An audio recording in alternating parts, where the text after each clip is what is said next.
Sơ sơ đi. Kéo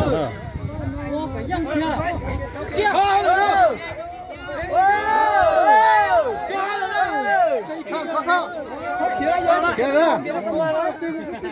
Sang khó rồi. Kéo nữa. Sang khó rồi. Khó rồi. Quảng lên chúng tôi là.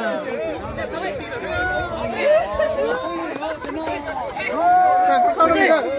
Xin các bạn nha.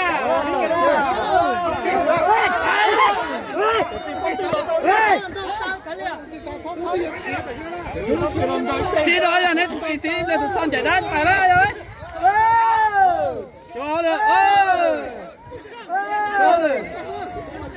Đi tiếp nào. Xin ơi, coi. Ôi giời.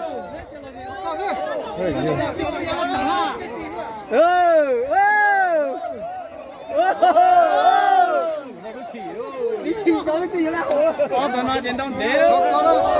Có té rồi. Đi hồ này. Tứ này.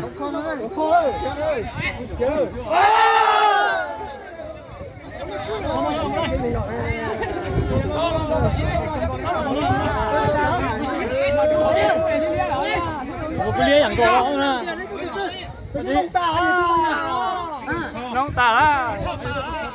Này là con gì là của tôi đúng. Không biết tuột đâu. Tin tài của tôi. Đi. Sao?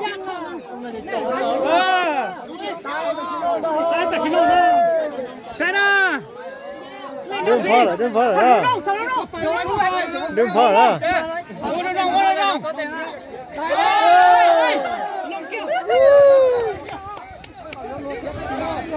Sao?